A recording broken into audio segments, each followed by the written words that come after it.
ఫ్రెండ్స్ని కలిసారనుకోండి, మీ ఫ్రెండ్ ఏం చెప్తాడా అని వినడానికి వెయిట్ చేస్తూ ఉంటారు కదా, అవునా? వాడు ఏం చెప్తాడు, ఆమె ఏం చెప్తాడు, మీ ఫ్రెండ్స్ మాటలు వినడానికి మీరు వెయిట్ చేస్తారు, ఇష్టపడతారు కదా. అయితే యేసుక్రీస్తు ప్రభువారు కూడా మీకు ఈరోజు ఏమైనా చెప్పాలని ఆశిస్తున్నాడు. ప్రతి ఒక్కరికి ఒక మాట చెప్తాడంట యేసయ్య. మీరు అనుకోవాలి, యేసయ్య ఈరోజు నా కొరకు నువ్వు ఏ మాట చెప్తావు? యేసయ్య ఈరోజు నీతో మాట్లాడాలనుకుంటున్నాడు, ప్రతి ఒక్కరితో మాట్లాడాలనుకుంటున్నాడు. అయితే నేను అనుకోవాలి, అడగండి మనసులో, యేసు ప్రభువా ఈరోజు నాతో నువ్వేం చెప్తావు? ఏమనుకోవాలి మనసులో? చెప్పండి. యేసయ్య చెప్పండి, ఈరోజు నాతో నువ్వేం చెప్తావు? మరి మీరు రెడీగా ఉన్నారు వినడానికి? ఎంతమంది రెడీగా ఉన్నారు? మీరు లాస్ట్కి అడుగుతారు, ప్రతి ఒక్కరిని అడుగుతారు. నేను అడగకపోయినా మీ గ్రూప్ టీచర్స్ అడుగుతారు. టీచర్స్ నోట్ చేసుకోండి, ఓకేనా? ప్రతి ఒక్కరిని అడగండి, ఈరోజు యేసయ్య మీతో ఏమి చెప్పాడు, ఈ క్వశ్చన్, ఓకేనా?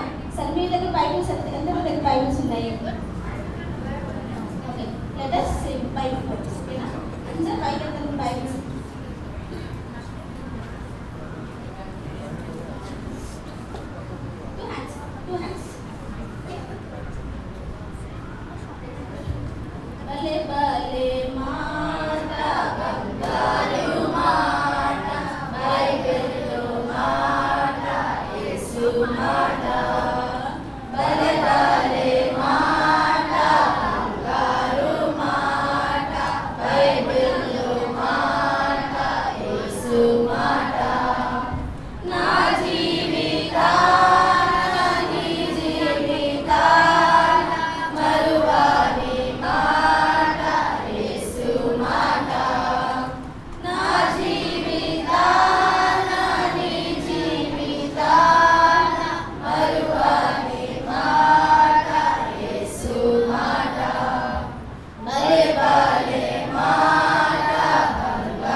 జాగ్రత్తగా వినండి.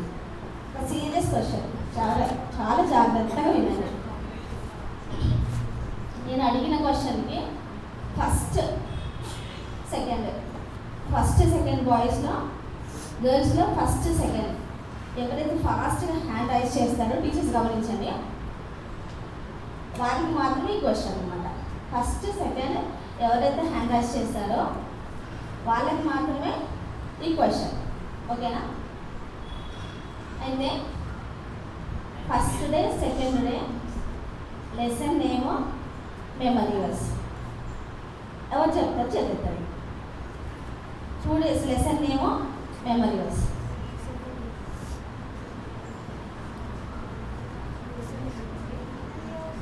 రాదా? లేదండి, వస్తున్నా లేదండి, లేదు నా బాబు. లెసన్ నేమో చాలు, లెసన్ నేమో చెప్పాలి.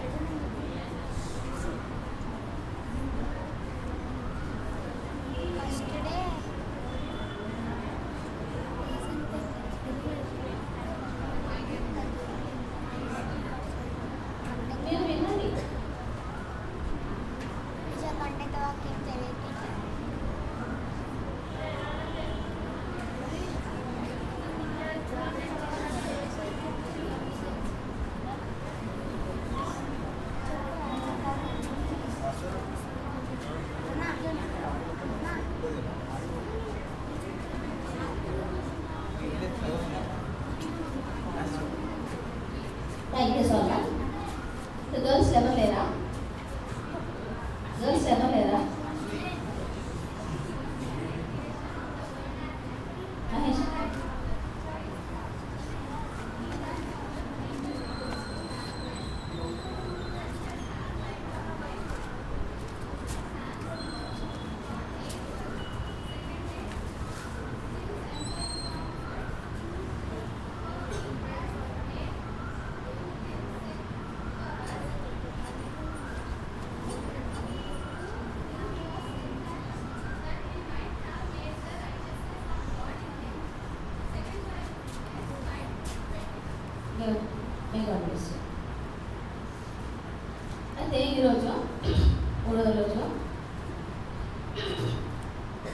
లెసన్ ఏమో 2 అర్పణలు.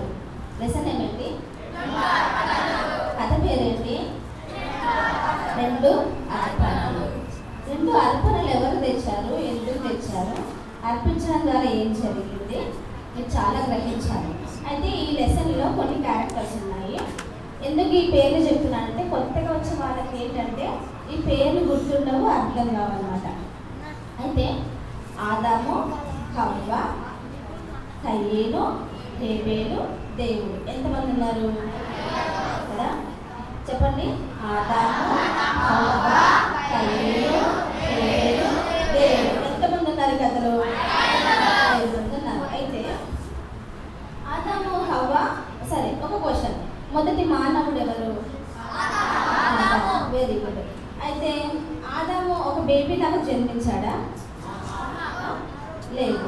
అయితే ఫస్ట్ స్త్రీ ఎవరు? Very good. అయితే మొదటి మానవుడైన ఆదాము, హవ్వలకు చాలా మంది పిల్లలు జన్మించారు. ఎంతమంది? చాలా మంది పిల్లలు జన్మించారు. కానీ వారందరిలో ఇద్దరి గురించి తెలుసుకున్నాం.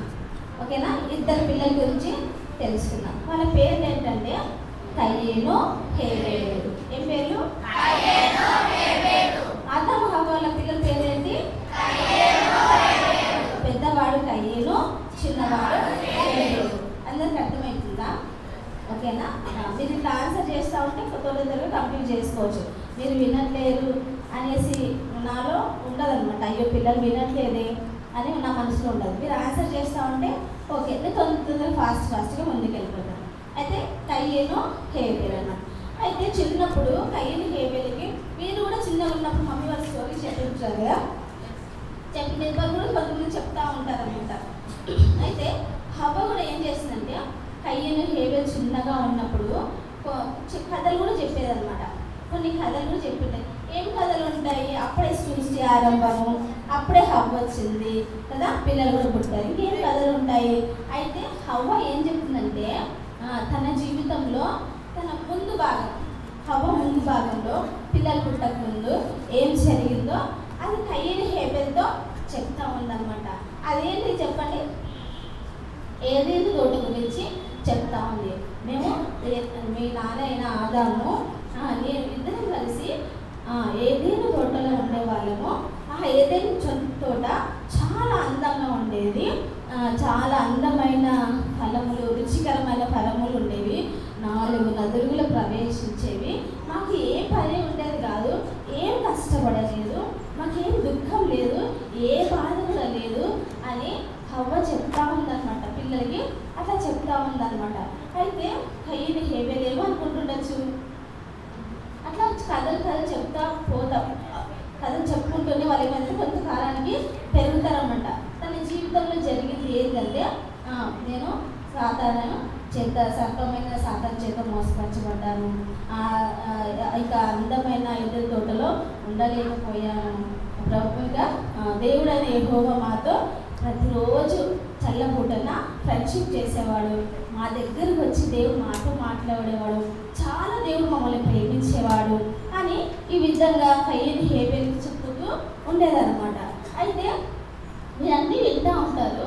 అయితే కయ్యేను, హేబేలు ఆ కథలన్నీ ఏదైతే జరిగిన పరిస్థితులన్నీ చెప్తుండగా కొన్ని దినాలు వాళ్ళు అలాగే పిల్లల్లాగే ఉంటారా? ఎదుగుతారు కదా వాళ్ళు కూడా. వాళ్ళు కూడా పెద్దలు అయ్యారంట. పెద్దలు అయినప్పుడు ఆ పెద్దలు ఎదుగుతున్న సమయంలో ఆదాము హవ్వలు ఏం చేస్తూ ఉంటారు? వాళ్ళు చేసే పనులన్నీ కూడా ఎవరు నేర్పిస్తారో? పిల్లలకి నేర్పిస్తారు. అయితే కదా ఆదాము ఏం పని చేస్తున్నాడో ఆ పిల్లలిద్దరు నేర్పించేవాడు.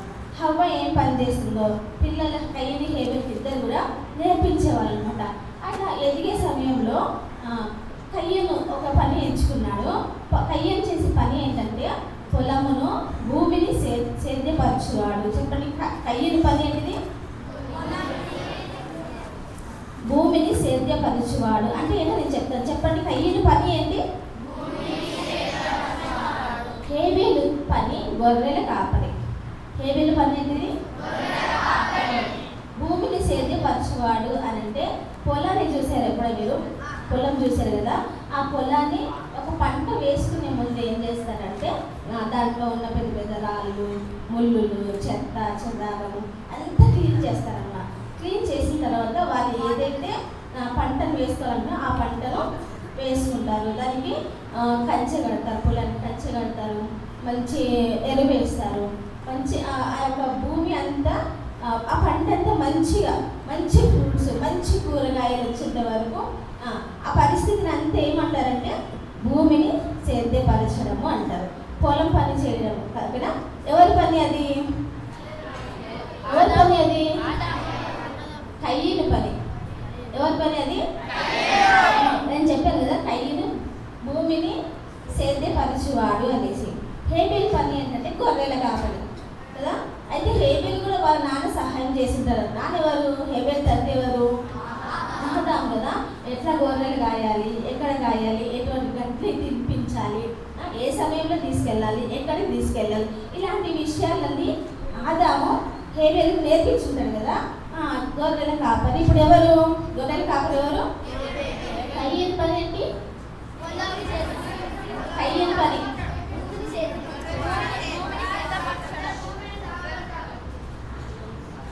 అక్కడ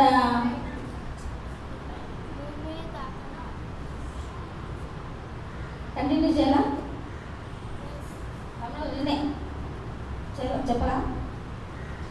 ఇద్దరు రెడ్ షర్ట్స్ చిన్నలు జరగండి. కయ్యను పని ఏంటిది? చూడండి, వదిలేసేయండి, అది మామూలే కదా. కయ్యను పని ఏంటి? కొంతమంది చెప్తున్నారు,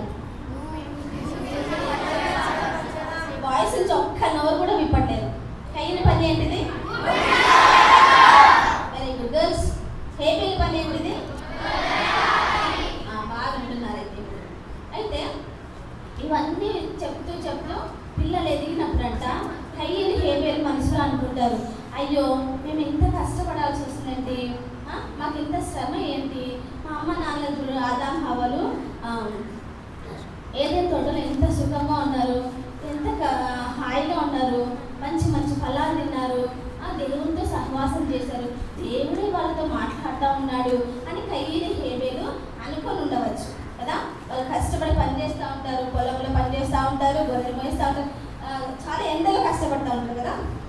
చాలా వానకి ఎండకి పొద్దున్నే లేసి కదా చాలా కష్టపడుతూ ఉంటారు వాళ్ళు. అయితే ఆ పరిస్థితులు అంటారు, మా అమ్మ నాన్న అసలు ఆదాము హవ్వలు ఏదైనా తోటలోంచి ఎందుకు వచ్చారు అని అనుకొని ఉండొచ్చు కదా.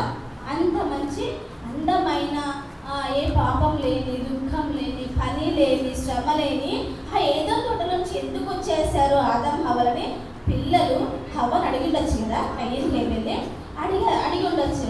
అయితే నేను అనుకుంటాను హవ్వ చెప్పిండవచ్చు, అవును మేము మా పాపం బట్టి, మా అవిధేయతను బట్టి మేము ఆ తోటలో నుంచి బయటికి రావాల్సి వచ్చింది, వెళ్ళగొట్టబడవలసి వచ్చిందని ఆదాము హవ్వ చెప్పిండదు. ఆ హవ్వ తల్లి వాళ్ళకి చెప్పిండొచ్చు అనమాట. వాళ్ళ చేతులు కట్టుకోండి, చాలా డిస్టర్బ్గా ఉన్నారు, ప్లీజ్ చేతులు కట్టుకోండి. మీరు వినాలా, యేసయ్య నాకు ఏం చెప్తున్నాడు అని గుర్తుపెట్టుకోవాలి. నాతో యేసయ్య ఏం చెప్తాడు ఈరోజు అని మీరు గుర్తుపెట్టుకోవాలి, ఓకేనా. అయితే మనసులో కయ్యను హేబేల్ చాలా బాధపడి ఉండొచ్చు, మాకు శ్రమ ఏంటిది, ఏదైనా తోటలోనే అందరం ఉంటే బాగుంది కదండి అనుకున్నప్పుడు హవ్వ పిల్లలకి జవాబు ఇచ్చి ఉండొచ్చు. ఏమని? అవును దేవుడితో మాకు సహవాసం ఉండేది, అయితే మేము చేసిన పాపం ఏంటంటే దేవుడు చెప్పిన మంచి చెడ్డల ఫలమును తినొచ్చు చెప్పినప్పుడు మేము తినేసాము, దాని ద్వారా మా పాపము మాకు తెలిసింది, మేము సిగ్గుపడ్డాము, మేము మా పాపం బట్టి మేము భయపడ్డాము, మా పాపం బట్టి మేము దాచుకోవాల్సి వచ్చింది, మా పాపం బట్టి దేవుని స్వరాన్ని వినలేకపోయాము అని హవ్వ కయ్యను హేబేలుకి చెప్పుండొచ్చు అనమాట. అయితే ఇవన్నీ అమ్మ తల్లిదండ్రులు పాపం చేసేదా, తప్పు చేసేదా, దేవుని స్వరం వినలేదా, దేవుని స్వరం వినకపోతే అవి దేవులం అవుతామా, దేవుని మాట చెప్పిన మాట వినకపోతే పాపం చేసే వారం అవుతామా, అంటే దేవుని నుంచి మనం దూరం అయిపోతామా అని కయ్యను హేబేలు కూడా గ్రహించుండొచ్చు అనమాట. అయితే వాళ్ళకి చెప్పుండొచ్చు, మరి ఆ పాపం పరిహారం కూడా రక్తం చిందించు ద్వారా పరిహారం దొరుకుతుందని దేవుడు హవ్వ ఆదాములకు చెప్పిండవచ్చు. వాళ్ళు చేసిన పాపానికి క్షమాపణ రావాలి కదా. కదా, చెప్పుండవచ్చు. అయితే సిగ్గుతో అప్పుడు ఆ పాపమును పిల్లలతో చెప్తున్నప్పుడు మేము మా పాపం బట్టి దిగంబర్లం అయ్యాము, మా పాపం బట్టి దేవుని చూడలేకపోయాము, మా పాపం బట్టి దేవుని స్వరాన్ని అంటే దేవుని మాట వినడానికి కూడా మాకు చాలా భయం వేసింది అని చెప్పుంటే. అయితే దేవుడు వాళ్ళు ఏం చేశాడంటే జంతువులను చంపి వాళ్ళు ఇప్పుడు ఆకులతో కట్టబడ్డారు కదా, నేను ఆంటీ చెప్పారు కదా, వాళ్ళు ఏం చేస్తున్నారు, వారి దిగంబరులను తెలిసింది కదా, వారు నేకెడ్ అని తెలిసింది కదా, ఏం చేశారు, వాళ్ళు ఆకుల్ని కట్టేసుకున్నారు కదా, ఆకులు కట్టేసుకొని వారి యొక్క దిగంబరత్వాన్ని కప్పుకున్నారు. హవ్వలంది అయ్యో అంటూ వచ్చింది కదా, చాలా బాధపడుతూ వచ్చింది కదా, పాపం చేసాము, చాలా సిగ్గుగా ఉంటుంది కదా. ఆ పాపం ఏం చేస్తుంది చెప్పండి, ఇప్పుడు సిగ్గు తెస్తుంది. మన హృదయంలో పాపం ఉంటే సిగ్గు తెస్తుంది, భయం తెస్తుంది, ఇంకా అవమానం చేస్తుంది. పాపము దేవుని నుండి దూరం చేస్తుంది, దేవుని ప్రేమ నుండి దూరం చేస్తుంది. దేవుడు ఎంత ప్రేమిస్తున్నాడో నేను తెలుసుకోకుండా చేస్తుంది అనమాట. అయితే కయీను హేబెలుకి హవ్వ చెప్తూ వచ్చింది, మా కొరకు దేవుడు ఏం చేశాడంటే జంతువులను చంపి చర్మపు చొక్కాయలను చేశాడు, అది చేయించి ఆదాము హవ్వలకి తొడిగించాడు అని హవ్వ చెప్తూ వచ్చింది. మా పాపములకు పరిహారం కూడా రక్తం చిందించడం ద్వారా, బలి అర్పించడం ద్వారా మా పాపములకు క్షమాపణ దేవుడు కలుగజేస్తూ వచ్చాడని కూడా హవ్వ కయీను హేబెలుకి చెప్తూ వచ్చిందనమాట. అయితే ఈ విధంగా కయీను పొలంలో పనిచేసుకుంటూ ఉండేవాడు, హేబెలు గొర్రెల కాపరి. గర్ల్స్ వినట్లేదు, తెలిసి కడతాను. నేనేం చెప్పాను, యేసయ్య ఈరోజు నాతో ఏమి చెప్తారు, మీ టీచర్స్ అడుగుతారు, నేను ఇంకా టైంకి అడుగుతాను, ఓకేనా? అందరు ట్రై చేయండి, ఈరోజు యేసయ్య నా గురించి ఏం చెప్తాడు అని వినడానికి ప్రయత్నించండి. ఖచ్చితంగా వినండి, దేవుడు ఖచ్చితంగా విని చెప్తాడు, ఏదైనా చెప్తాడు. అయితే పొలంలో కయీను పనిచేసేవాడు, గొర్రెల కాపరి హేబెలు అనమాట. అయితే కయీనుకి తెలుసు అనమాట, కయీనుకి తెలుసు వాళ్ళ తల్లిదండ్రులు ఏ విధంగా జీవించారో, వారి పాపానికి ప్రాయశ్చిత్తము ఏ విధంగా జరిగించబడుతుందో ఇప్పుడు కయీను హేబెలుకి తెలుసు కదా. అసలు ఎదురు నుంచి ఎందుకు వచ్చేసారు కూడా తెలిసింది కదా. అయితే ఒకరోజు కయీను తన పంటను చూసినప్పుడంట, పొలంలో పంటను చూసినప్పుడు చాలా మంచిదిగా కనపడిందంట. అయితే తను ఏమనుకున్నాడు, ఆ పంట అంతా మంచిగా ఉన్నప్పుడు మంచి మంచి కూరగాయలు, మంచి మంచి పండ్లన్నీ చూసి దేవునికి కొన్ని శ్రేష్టమైన అంటే మంచివి దేవునికి అర్పణగా తీసుకొచ్చారనమాట. కానీ అవి కూరగాయలు, పండ్లు మంచివే, ఫస్ట్వే, కానీ అవి దేవునికి సంబంధించినవి కాదు, అది ప్రాయశ్చిత్తం జరిగించదు అని కయీనుకి తెలుసు అనమాట. ఆ అర్పణ దేవుడికి ఇష్టమైనది కాదు అని తెలుసు కూడా కయీను మనసులో ఏమనుకున్నాడంటే, నా అర్పణను ఎందుకు లక్ష్య పెట్టాడు, నేను తీసుకెళ్ళిన కూరగాయల పండ్లు ఎందుకు దేవుడు తీసుకోడు అని మనసులో అనుకొని దేవుని కొరకు కయీను కొన్ని తీసుకెళ్ళి అర్పణగా దేవునికి ఇస్తాడనమాట. దేవునికి కొన్ని పండ్లు మంచివి కొన్ని అర్పణగా దేవునికి తీసుకొస్తాడనమాట. అదేవిధంగా హేబెలు తమ్ముడు కూడా ఉన్నాడు కదా, తమ్ముడని హేబెలు కూడా తన మందలో తన గొర్రెలు కాసేవాడు కదా, చాలా పశువులు ఉంటాయి కదా, తన మందలో తొలిచూలు పుట్టిన వాటిలో అంటే ఫస్ట్ పుట్టిన వాటిలో క్రొవ్విన వాటిని, మంచి వాటిని అంటే బలమైన వాటిని, ఆరోగ్యంగా ఉన్నవి, మచ్చలేనివి, కుంటివి, గుడ్డివి, ఏవి లేనివి ఏం చేస్తాడంటే హేబెలు, అవును ఇది దేవునికి ఇష్టమైన అర్పణ, దీని ద్వారా రక్తం చెందించబడుతుంది అని నా పాపం క్షమాపణ కలుగుతుంది అనేసి హేబెలు కొన్ని మంచి పశువులను కదా, ఏ మచ్చ, ఏ తప్పు, కుంటిది కానీ, గుడ్డిది కానీ, వీక్గా ఉన్నది కానీ, అనారోగ్యంగా అట్లాంటిది కాదు, మంచిది శ్రేష్టమైనది ఆరోగ్యకరమైనది అర్పణగా హేబెలు అర్పణగా యెహోవా కొరకు తీసుకొస్తారు. కొన్ని పశువులను, జంతువులను తీసుకొని వస్తాడు. అయితే ఒక దినాన వాళ్ళిద్దరూ అర్పణగా కయీను హేబెలు వారు తెచ్చిన కూరగాయల పండ్లేమో కయీను, జంతువుల పశువులేమో హేబెలు, వాళ్ళిద్దరు అర్పణగా యెహోవా కొరకు తీసుకొచ్చి వచ్చినప్పుడు కయీను అర్పణను దేవుడు లక్ష్య పెట్టలేదు. ఎవరి అర్పణను దేవుడు లక్ష్య పెట్టలేదు? కయీనును అతని అర్పణను దేవుడు లక్ష్య పెట్టలేదు, అంటే ఇష్టపడలేదు. ఎందుకు చెప్తాను. హేబేలు తెచ్చిన అర్పణను కూడా దేవుడు లక్ష్యం ఉంచాడు, అంటే యాక్సెప్ట్ చేశాడు అనమాట. వారు ఏదైతే అర్పణ తీసుకొచ్చాడో దేవుడు యాక్సెప్ట్ చేస్తూ వచ్చాడనమాట. అయితే కయ్యను అర్పణ ఎందుకు లక్ష్య పెట్టలేదంటే, దేవుడు హేబేలు అర్పణ హేబేలు తెచ్చిన అర్పణ రెండు విధాలుగా ఉన్నాయి.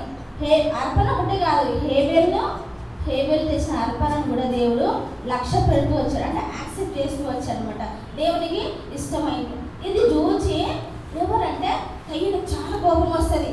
అయితే నా తమ్ముడైన హేబేలు యొక్క అర్పణ దేవుడు తీసుకున్నాడు, లక్ష్య పెట్టాడు, నాదెందుకు తీసుకోలేదు అనేసి కోపం వస్తుంది.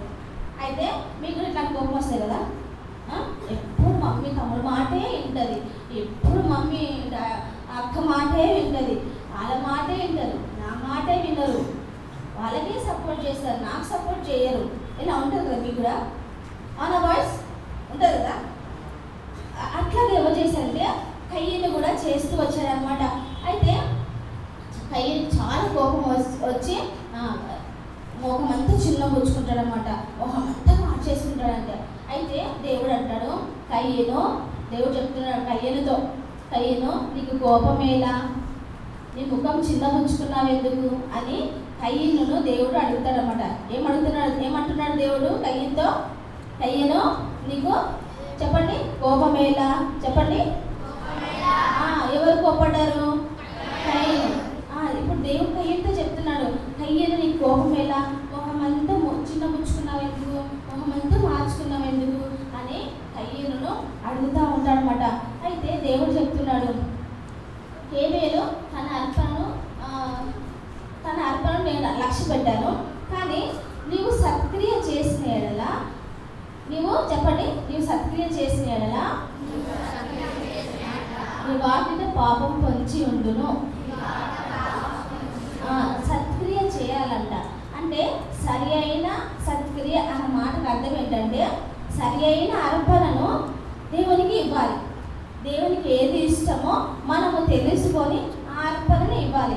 ఏదంటే అది ఇవ్వకూడదు. ఒక ప్రయోజనకరమైన అర్పణను దేవుడికి ఇవ్వాలి. అయితే నువ్వు సత్క్రియ చేసిన ఎడల, నీ వాకి చేయని ఎడల పాపము నీ వాకిట పొంచి ఉండును. అంటే సత్క్రియ చేయని ఎడల వాకిట పాపము పొంచి ఉండును. వింటున్నారా వాయిస్? కొంచెం హార్డ్గా ఉంటుంది, వినండి. అంటే సత్క్రియ అంటే సరి అయిన అర్పణ అనమాట. సరి అయిన అర్పణ అది నువ్వు చేయకపోతే, సరి అయిన అర్పణ నువ్వు చేయకపోతే వాకిట పాపం పొంచి ఉండును. అంటే నీ హృదయం దగ్గరనే పాపం ఉంటుంది, నీ హృదయం దగ్గరనే పాపం ఉంటుంది. ఆ పాపము అంట, ఆ పాపానికి ఒక కోరిక కూడా కలుగుతుందంట. ఆ కోరిక ఏంటి తెలుసా? ఆ పాపానికి నీ మీద వాంఛ కలుగును అని బైబిల్లో రాయబడింది. వాంఛ అంటే కోరిక. ఆ పాపానికి కూడా నీ మీద ఇష్టం కలుగుతుందంట. బాగుంటుందా? పాపం అంటే ఏంటి తెలుసా? చాలా భయంకరంగా ఉంటుంది. నీ హృదయం దగ్గరే పాపం ఉందనుకోండి, సాతాను ఏం చెప్తే అది చేస్తూ ఉంటాం. ఆ పాపం ఏం చేస్తుంది తెలుసా? నీ హృదయం దగ్గరే ఉన్న పాపం ఏం చేస్తుంది? నీతో చాలా చెడ్డ పనులు చేపిస్తుంది, అబద్ధం ఆడిపిస్తుంది, నేను మోసం చేస్తుంది, నువ్వు తప్పులు చేయడానికి నీ హృదయాన్ని ప్రేరేపిస్తూ ఉంటుంది, నీకు అవమానం తెస్తుంది, నీకు సిగ్గు తెస్తుంది, నీకు దుఃఖం తెస్తుంది, నీకు చివరికి నష్టం కూడా తెస్తుంది పాపాన్ని నువ్వు ప్రేమిస్తే. అయితే తను ఇంకేం చేస్తుంది తెలుసా? ఆ పాపం అంట మన మీద అధికారం చేస్తుందంట. పాపం ఏం చేస్తుందంట? మన మీద అధికారం చేస్తుందంట. అది బాగుంటుందా? ఎవరి అధికారంలో ఉండాలి? మనం యేసయ్య అధికారంలో ఉండాలి. మనం లోకంలో ఉన్నాం కదా, మన ఇంటికి హెడ్ ఆఫ్ ది ఫ్యామిలీ ఎవరు? Father is our head of the family, అవునా కదా? హీఈస్ రూలింగ్ అవర్ ఫ్యామిలీ కదా. తల్లిదండ్రులు మిమ్మల్ని చూసుకుంటూ ఉన్నారు, వారి పరిపాలన మీరున్నారు. ఆత్మీయంగా యేసు ప్రభు వారు మీరు అంగీకరించినట్లయితే మీరు ఎవరి పరిపాలన ఉన్నారు? యేసు ప్రభు వారి పరిపాలనలో ఉన్నారు. He's ruling you, God is ruling you, Jesus కదా. మీరు ఎవరందరూ యేసు ప్రభు వారిని ఎవరైతే అంగీకరించారో వారందరూ ఎవరి రూలింగ్లో ఉన్నారో? యేసు ప్రభు వారి రూలింగ్లో ఉన్నాడు. అయితే కయ్యను ఏం చేశాడు?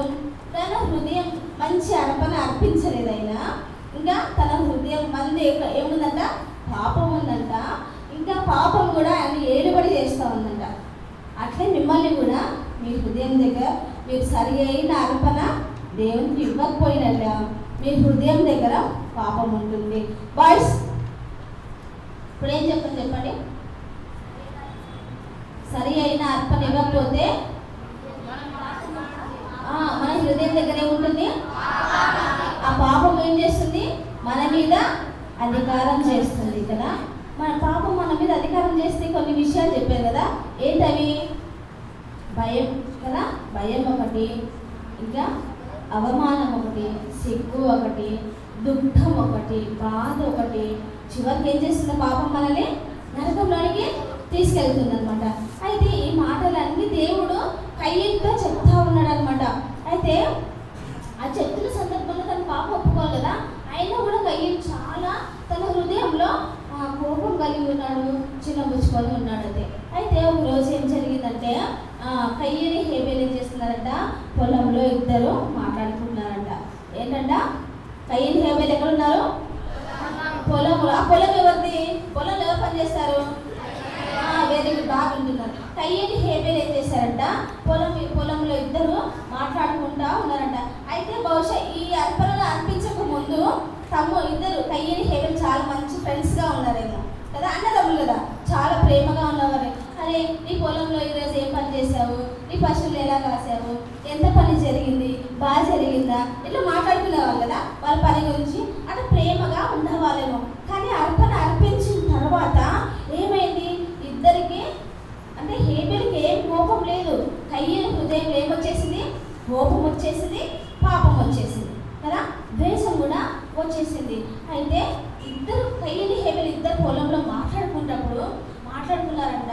కొంత సమయం అయిన తర్వాత కయ్యనికి చాలా కోపం వచ్చేసి, ఎందుకు కోపం వచ్చిందంటే దేవుడు నీ అర్పణనే అంగీకరించాడా, నా అర్పణ అంగీకరించలేదా, దేవుడు నిన్ను ప్రేమిస్తున్నాడా, నన్ను ప్రేమించట్లేదా, ఇట్లాంటి మాటలన్నీ కయ్యను తన హృదయంలో పెట్టుకొని చాలా కోపం పెట్టుకొని చాలా ద్వేషం పెట్టుకొని హేబేల్ మీద చాలా ఇంకా అసూయ పెట్టుకొని కయ్యను ఏం చేశాడంటే హేబేల్ మీద ఒక్కసారి ఆ పొలంలో కయ్యను మీద పడి హేబేల్ని కయ్యను చంపేస్తాడు.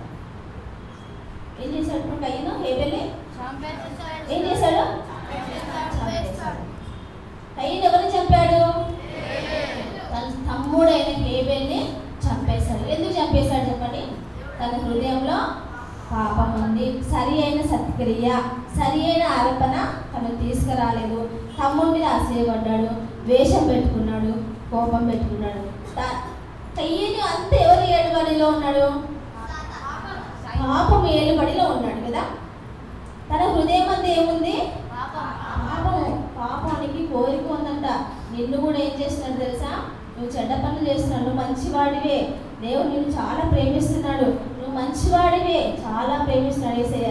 కానీ నీవు పాపం ఏం చేస్తుందంటే అపవాది నిన్ను ప్రేరేపిస్తూ ఉంది. కయ్యన్ని ఎట్లాగైతే జ్ఞానం లేకుండా చేసిందో, ఎట్లా దేవుడికి సరైన అర్పణ తీసుకురాకుండా చేసిందో, కయ్యను హృదయంలో ఒక ద్వేషము పాపం ఎలా పాపం ఉంచుతూ వచ్చిందో, అట్లా నీ హృదయంలో కూడా సాతాను ఏం చేస్తున్నాడంటే పాపం నిన్ను ఏలుబడి చేయడం ద్వారా నీకు శ్రమ తీసుకొస్తుంది, అవమానం తీసుకొస్తుంది. కయ్యనికి హేబేల్ని చంపేంత ద్వేషం తీసుకొచ్చింది. అటువంటి మా హృదయం మనం కలిగి ఉండొచ్చా? దీనంతటి కారణం ఏంటి చెప్పండి? దీనంతటి కారణం ఏంటిది? మన హృదయంలో పాపం ఉండడం ద్వారా, ఓకే, సరి అయిన అర్పణ అర్పించలేకపోవడం ద్వారా. అయితే హేబేలు ఏం చేశాడంటే మంచి అర్పణని తీసుకొస్తూ వచ్చాడు అనమాట. అయితే దేవుడు చెప్తూ వచ్చాడు కయ్యనుతో, దేవుడు చెప్తూ వచ్చాడు, అడుగుతూ వచ్చాడు. చంపేశాడు కదా తమ్ముడిని, హేబేల్ని చంపేశాడు కదా కయ్యను. అయితే అక్కడ ఎవరు లేరు, ఆ పొలంలో ఎవరు లేరు, కాకపోతే ఎవరున్నారో దేవుడు చూశాడంట. ఎవరు చూశాడు ఈ సంగతి అంతా? దేవుడు చూశాడంట. దేవుడు చూసి వెంటనే ఏం చెప్పంటే, కయ్యను నువ్వు చేసిన పని ఏమిటి అడిగాడంట. ఏమడిగాడు? నువ్వు చేసిన పని ఏమిటి అని అడిగాడంట. నీ తమ్ముడైన హేబేల్ని ఎందుకు చంపావని అడిగాడంట. అయితే మళ్ళీ అడిగాడు దేవుడు, మళ్ళీ అడుగుతూ వచ్చాడు కయ్యను నీ తమ్ముడు ఎక్కడా అని అడిగాడంట. ఏమడిగాడు? ఫస్ట్ ఏమడిగాడు? కయ్యను నీ తమ్ముడు ఎక్కడ? చంపేస్తాడు కదా, చంపిన అంటే దేవుడు చూసేమంటే కయ్యను నీ తమ్ముడైన హేబేల్ ఎక్కడా అని అడిగాడంట. ఏమడిగాడు క్వశ్చన్ దేవుడు? హేబేలు ఎక్కడ అంటే నాకు తెలియదు, నేను ఎరగను, నేను తమ్మునికి ఎవరు కావాలి వాడనా అన్నాడంట. ఏమన్నాడు? నేను ఎరగను చెప్పండి, నా తమ్మునికి నేను కావాలి వాడనా అని కయ్యను ఆన్సర్ ఇచ్చాడంట. అయితే దేవుడు ఏం చెప్పాడంట తెలుసా? నువ్వు చంపిన హేబేలు రక్తం అంట, నువ్వు చంపిన హేబేలు రక్తము, నువ్వు చంపిన నీ తమ్ముడైన హేబేలు రక్తము ఈ నేలలో రక్తం యొక్క స్వరము నేలలో నుండి నాకు మొరపెడతా ఉందంట అని చెప్పాడంట. ఎవరి స్వరము? నేలలో నుండి, ఎవరి రక్తపు స్వరం నేలలో నుండి దేవుడు మొరపెట్టింది? హేబేలు యొక్క రక్తపు స్వరము నేలలో నుండి మొరపెడుతూ వచ్చింది. చిన్న విషయం మీకు చెప్తాను. రక్తం అంటే ప్రాణము. ఏంటిది? ఇప్పుడు హేబేలు యొక్క రక్తం అంట నేలలో నుంచి దేవునికి మొరపెట్టుకుందంట, చెప్పుకుందంట. అయితే అడుగుతున్నాడు దేవుడు. ఆయన అడిగినప్పుడు మంచిగా ఆన్సర్ చెప్పాలి కదా. కానీ ఏం చెప్పాను? నేను నా తమ్మునికి కావాలి వాడనా, నేను ఎరగను అని అడగద్దు అన్నట్టు చెప్పినప్పుడు దేవుడు ఏం చేశాడు తెలుసా? కయ్యను అనేది శపించాడు. పాపం బట్టి ఇంకా ఎంత దూరం వచ్చాడు కయ్యను? శాపంలోనికి వచ్చాడు. దేవుడు కయ్యన్ని శపిస్తూ వచ్చాడు. ఏమంటే నువ్వు ఈ ప్రదేశం నుండి వెలివేయబడతావు. వినండి, ఈ ప్రదేశం నుండి ఎక్కడైతే కయ్యను ఉన్నాడో ఆ ప్రదేశం నుండి వెలివేయబడతావు, దిగులు పడుచు దేశ దిమ్మరివై వెళ్ళిపోతావు అని అన్నప్పుడు వెంటనే కయ్యను అంటాడు, అయ్యో నా దోష శిక్ష నేను భరించలేనంత గొప్పది అన్నాడట. కయ్యను ఏమన్నాడు చెప్పండి? నా దోష శిక్ష నేను భరించలేనంత గొప్పది. అంటే దోష శిక్ష అంటే పాపములకు శిక్ష. తను చేసే పాపములకు శిక్ష ఏంటంటే చాలా గొప్ప శిక్షను దేవుడు వేస్తూ వచ్చాడు. అదేంటంటే ఆ ప్రదేశం నుంచి వెలివేయబడ్డా అంటే ఉన్న ఊర్లో నుంచి బయటికి ఏ ఊర్లో వెళ్ళకూడదు, ఆయన బయటనే ఉండాలన్నమాట. వెలివేయబడ్డాడు, దిగులు పడచ్చు అంటే చాలా సారు అనమాట. బాధపడుతూ దిగులు పడుచు దేశ దిమ్మరివై ఎందుకు అంటే ఇంకా ఏ ఊరికి వెళ్ళకూడదు కదా. ఎక్కడ కాళ్ళు దొరికితే అక్కడ అన్నము, నీరు, వస్త్రము, ఒక షెల్టరు, రిలేటివ్స్, ఫాదర్ ఎవరు లేకుండా ఒంటరి వాడు ఏం చేశాడ? దేశ దిమ్మరివై తిరుగుదని దేవుడు కయ్యను శపిస్తూ వచ్చాడు. ఎంత బాధకరం కదా. మంచి తల్లిదండ్రులు ఆదాము హవ్వ దగ్గర వినాల్సిన మాట తన హృదయంలో పాపం ఉంచుకోవడం ద్వారా, పాపము తన జీవితాన్ని ఏరడం ద్వారా, సాతాను మాట వినడం ద్వారా తను శాపంలోనికి వచ్చాడు. కయ్యను శాపంలోనికి వచ్చాడు. నా దోష శిక్ష నేను భరించలేనంత గొప్పదే కదా. శత్రులు ఉంది ఆయనకి, ఎక్కడైనా రిలేటివ్స్ ఉన్నారా, ఫ్రెండ్స్ ఉంటారా? ఎవ్వరు ఉండరు. ఒక్కడే ఇక్కడ ఆహారం దొరికితే అక్కడ దొరకాల తినాలి, ఎక్కడ షెల్టర్ దొరికితే అక్కడ ఉండాలి. అట్లాగా ఇటువంటి బాధకరమైన పరిస్థితుల్లో కయ్యనేమంటే నా దోష శిక్ష నేను భరించలేనంత గొప్పది అని దేవునికి చెప్తాడు అనమాట. అయితే దేవుడు ఏం చెప్తాడంటే, అయితే నన్ను కనుగొని వాడు కూడా నన్ను చంపేస్తాడు కదా, తిరుగుతూ ఉంటాడు కదా, నన్ను చంపేస్తాడు కదా అని అన్నప్పుడు కయ్యను చెప్తాడు. దేవుడు కయ్యంతో చెప్తాడు, నేను ఎవరు చంపరు, నీకు ప్రతిదండన ప్రొటెక్షన్గా నిన్ను చంపినవాడు, నేను కనుగొనేవాడు 7 అంతల ప్రతిదండన జరుగుతుందంట. కయ్యను ఎవరైనా కనుగొని చంపేస్తారన్నారు కదా, అట్లా ఎట్లా దేవుడా అన్నప్పుడు కయ్యను ఎవరైతే కనుగొంటారో చంపుతారో వాళ్ళకంట 7 times పనిష్మెంట్ అంట అని చెప్పి దేవుడు ఏం చేస్తాడంటే కయ్యను ఎవరు చంపకుండా శిక్షించకుండా ఒక ముద్రను కయ్యనికి వేస్తాడు. అయితే హేబేలు విషయం ఏంటంటే, హేబేలు విషయంలో సరి అయిన అర్పణను తీసుకొచ్చాడు కదా, సరి అయిన అర్పణను హేబేలు దేవునికి తీసుకొచ్చాడు. అయితే మంచి శ్రేష్టమని తీసుకొచ్చాడు. ఎందుకు తీసుకొచ్చాడంటే హేబేలు అర్పణ దేవుడు ఎందుకు యాక్సెప్ట్ చేశాడంటే హేబేలు విన్నాడు, రక్తం చిందించడం ద్వారా పాపక్షమాపణ దొరుకుతుంది అనేసి. అందరిలో ఒక విషయం గుర్తుంచుకొని, పుట్టిన ప్రతి బేబీ, ప్రతి ఒక్కరు ఈ భూమి మీద పుట్టిన ప్రతి ఒక్కరు కూడా పాపముతోనే జన్మిస్తారన్నమాట. పుట్టిన ప్రతి ఒక్కరు కూడా, నువ్వు నేను అందరం పుట్టుకతోనే మనం ఏంటిది పాపులం. మన హృదయంలో పాపం ఉంటుంది. ఈ విషయం మీరు కూడా తెలుసుకోవాలి. ఈ సంగతి హేబెలు కూడా హవ్వ ద్వారా, తల్లి ద్వారా తెలుసుకుంటూ వచ్చాడు. నేను పాపినా, అయితే నా పాపం క్షమించబడాలి అని హేబెలు తెలుసుకుంటూ వచ్చాడనమాట. అయితే ఆ పాపం ఏ విధంగా క్షమించబడుతుంది అని తెలుసుకుంటూ, మీకు తెలుసా మరి మీ పాపం ఎట్లా క్షమించబడుతుందో తెలుసా? మీరు కూడా పాపి అని అసలు ఈ విషయం తెలుసు? ఎప్పుడైనా పుట్టిన ప్రతి ఒక్కరు పాపంతో జన్మిస్తారు. మీకు తెలుసా? బాయ్స్ అండ్ గర్ల్స్ తెలుసా? అయితే మీ పాపం ఎట్లా క్షమించబడుతుంది మీకు తెలుసా? అయితే హేబెలు కూడా తెలుసుకుంటూ వచ్చాడనమాట. హేబెలు ఏం తీసుకుంటే, నేను పాపిని, నా పాపం శుద్ధి చేయబడాలి, నా పాపం పోవాలి అనేసి ఎలా తెలుసుకుంటే హవ్వ ద్వారా తెలుసుకుంటూ వచ్చాను. బలి అర్పించడం ద్వారా, రక్తము చిందించడం ద్వారా, రక్తము ప్రోక్షించడం ద్వారా పాపమును క్షమాపణ దొరుకుతుందని హేబెలు తెలుసుకొని శ్రేష్టమైనవి విశ్వాసమును బట్టి హేబెలు శ్రేష్టమైన బలిని దేవుని దగ్గరికి తీసుకువచ్చాడు. విశ్వాసమును బట్టి అని ఎందుకు అంటున్నాడంటే, హేబెలు విషయంలో హేబెలు దేవుడు నా పాపం క్షమిస్తాడని నమ్మకము, విశ్వాసం ఉందన్నమాట. ఆ విశ్వాసం బట్టి దేవుడు నా పాపం క్షమిస్తాడు అనే విశ్వాసం బట్టి హేబెలు ఏం చేశాడంటే, శ్రేష్టమైన గొర్రె పిల్లలని, మంచి గొర్రె పిల్లల్ని బలిగా, అర్పణగా, రక్తం చెల్లించడానికి ఆ పశువులను తీసుకొచ్చి దేవుడికి ఏ అర్పణ అయితే కావాలో, దేవుడికి ఇష్టమైన అర్పణ ఏదో తెలుసుకొని హేబెలు అర్పణను అర్పించాడనమాట. ఆ శ్రేష్టమైన అర్పణను యేసుక్రీస్తులో దేవుడైన యెహోవా అంగీకరిస్తూ వచ్చాడు, ఇష్టపడుతూ వచ్చాడు. అయితే విశ్వాసం బట్టి హేబెలు నీతిమంతుడుగా కూడా దేవుని చేత సాక్ష్యం పొందుతూ వచ్చాడు. కాబట్టి ఆ విశ్వాసం ద్వారా హేబెలు బలి అర్పించాడు కదా, నీతిమంతుడుగా సాక్ష్యం పొందాడు కదా. కాబట్టి ఆ క్రియలు చేయడం ద్వారా ఈరోజు మనము హేబెలు గురించి, హేబెలు యొక్క విశ్వాసం గురించి వింటూ వస్తున్నాం. అయితే పిల్లలు, ఒక చిన్న కథ చెప్తాను మీకు. అయితే ఒక సైన్యంలో ఒక యుద్ధం, ఒక క్యాంప్లో యుద్ధ వీరులందరికీ ఒక క్యాంప్ ఉంటుంది కదా, సోల్జర్స్కి అందరికీ.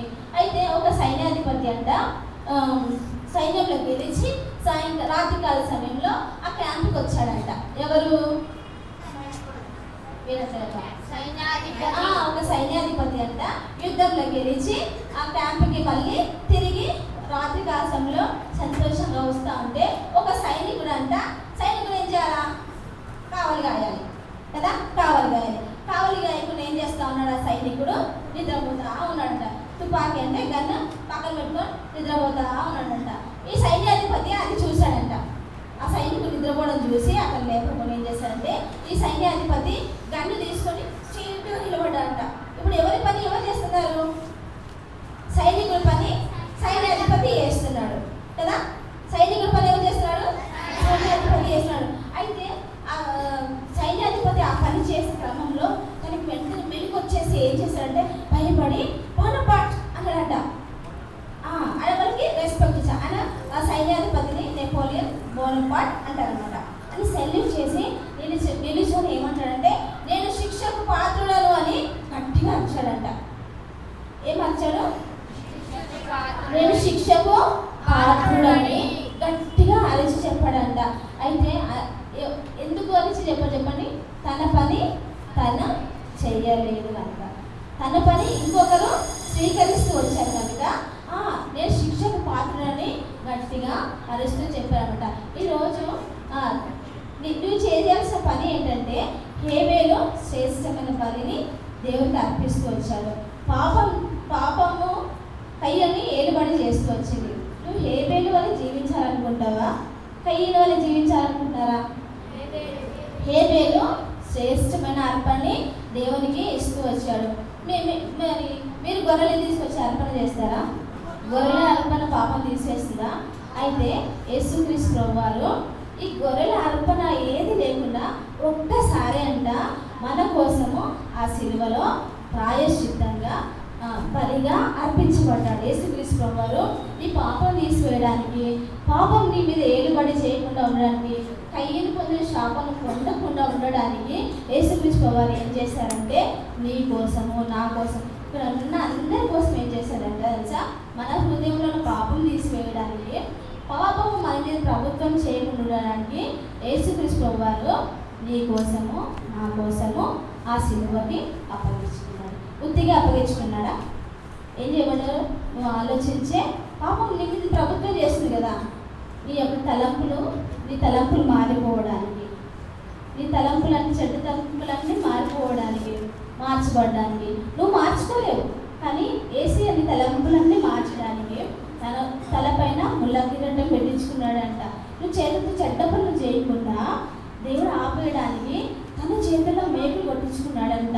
నువ్వు చెడ్డ పనులకు పరిగెత్తకుండా నీ పాదాలు ఏం చేస్తాడంట, నీ పాదాలని కాపాడడానికి దేవుడు ఏం చేస్తాడే, తన కాలాన్ని ఇచ్చాడంట. నీ శిక్ష అంతా ఎవరు భరించారు? ఇప్పుడు యేసు ప్రభువు కదా. సైనికుడు పని అంతా ఎవరు చేశారు? సైన్యాధిపతి చేస్తూ వచ్చాడు కదా. అట్లా యేసుక్రీస్తు ప్రభువారు కూడా నీ శిక్ష అంతా, నువ్వు చేసే పాపము, నువ్వు చేసే అబద్ధము, నువ్వు చేసే మోసము, నువ్వు చేసే చెడ్డ పనులు ఎందుకు చేస్తున్నావని? పాపం నీ మీద ఏలుబడి చేస్తుంది కాబట్టి పని చేస్తుంది. కాబట్టి ఇటువంటి నీ మనసంతా మార్చడానికి యేసుక్రీస్తు ప్రభువారు తన శరీరానంతా సిలువకు అప్పగించుతాడు. చివరి రక్తం వరకు, గొర్రెపిల్లల రక్తం కాదు, యేసు ప్రభువు తన సొంత రక్తము, తన పరిశుద్ధమైన రక్తమును ఆ సిలువ పైన అర్పించుకున్నాడు. గాయం పొందాడు, అవమానపరచబడ్డాడు, కొట్టబడ్డాడు. కేవలం నీ కొరకే. ఎందుకు? కేవలం నీ కోసమే. ఈ శిక్ష అంతా భరించడానికి యేసుక్రీస్తు ప్రభువారు ఆ సిలువ పైన మర్యాదంగా చేయబడుతూ వచ్చాడు. అయితే ఖండిత వాక్యం చూడండి, హెబ్రీ 9:22 చదవండి. కనిపిస్తుందా?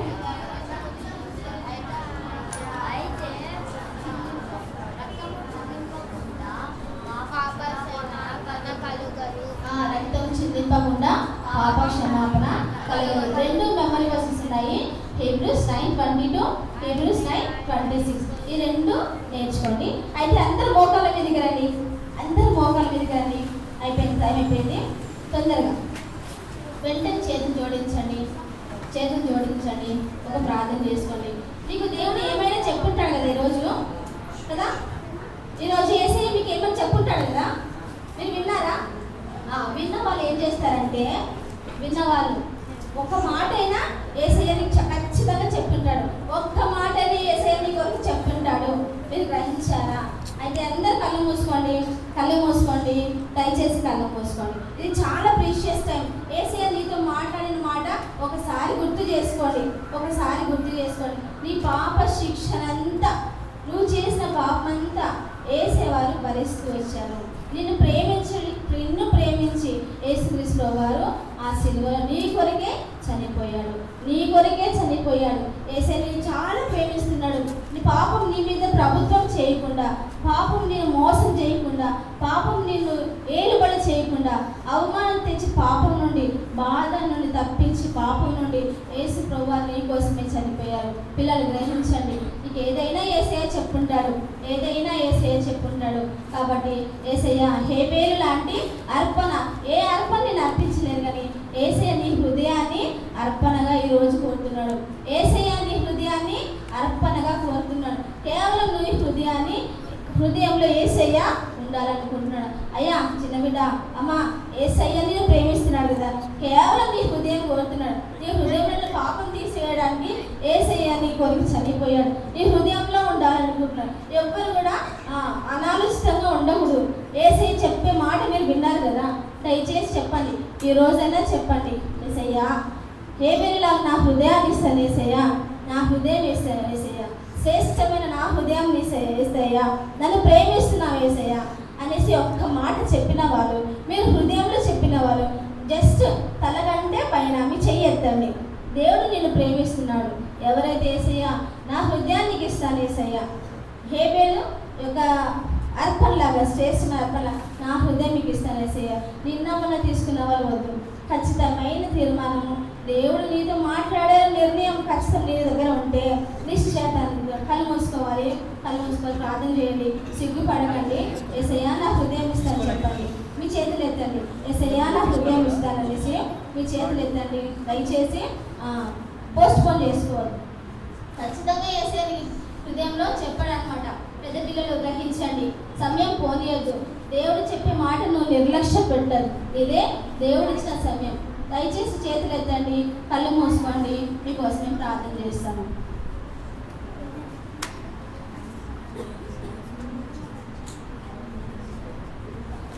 పిల్లలు, ఒక చిన్న రిక్వెస్ట్.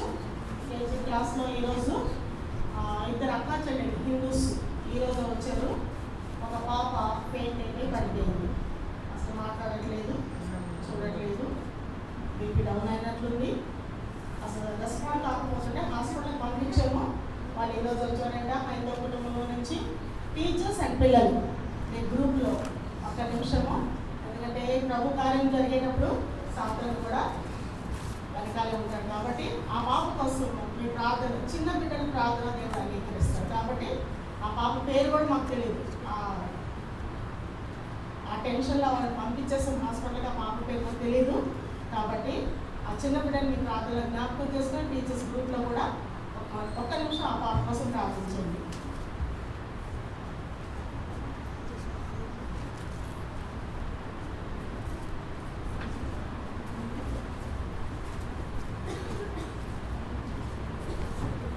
పిల్లలంతా మోకరించండి, మూసుకోనండి, చేతులు జోడించండి.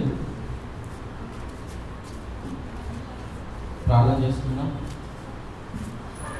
ప్రియమైన తండ్రి, పరిశుద్ధమైన దేవ, యేసుక్రీస్తు నామమున బట్టి మీకు వందనాలు చెల్లిస్తా ఉన్నాం. 2 అర్పణల కథ ద్వారా మీరు తీసుకొచ్చిన స్టోరీని బట్టి మీకు వందనాలు. మీ దాసులను బలపరిచి వాడుతున్నారని బట్టి వందనాలు. ఎవరైతే ఈ యొక్క స్టోరీ ద్వారా ఎవరైతే రక్షణ తీర్మానం తీసుకుంటూ వచ్చినారో వారి తీర్మానాన్ని మీరు స్థిరపరుస్తూ రావాల్సిందో వేడుకుంటాను. అది తనైనా నిజమైన తీర్మానంగా వారి తీర్మానం మీద మీరే ముద్ర వేయవలసిందో వేడుకుంటాను. చిన్న పాప కేజీ పాప కొరకు ప్రాణం చేస్తున్నాం. తనైనా కళ్ళు తిరిగి పడిపోయింది, తన కొరకు ప్రాణం చేస్తున్నాం. ఎమర్జెన్సీగా హాస్పిటల్ తీసుకువెళ్ళాల్సి వచ్చింది.